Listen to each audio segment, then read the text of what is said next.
লোকে আমায় ভালোই বলে, দিব্যি চলন সই, দোষের মধ্যে একটু নাকি মিথ্যে কথা কই।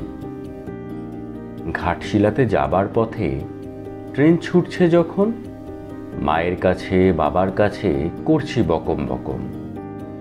হঠাৎ দেখি মাঠের মধ্যে চলন্ত সব গাছে এক এক রকম ভঙ্গি ফোটে, এক এক রকম নাচে।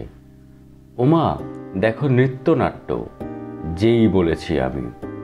মা বকে দেয়, বড্ড তোমার বেড়েছে ফাজলামি। চিড়িয়াখানার নাম জানো তো, আমার সেজো মেশর। আদর করে দেখিয়ে দিলেন পশুরাজের কেশর। কদিন পরে চুন খসানো দেয়াল জুড়ে কি ঠিক অবিকল সেই রকমই মূর্তি যেন দেখি। ক্লাসের মধ্যে যেই বলেছি সুরঞ্জনার কাছে, জানিস আমার ঘরের মধ্যে সিংহ বাঁধা আছে। শুনতে পেয়ে দিদিমণি অমনি বলেন, শোনো, এসব কথা আবার যেন না শুনি কখনো।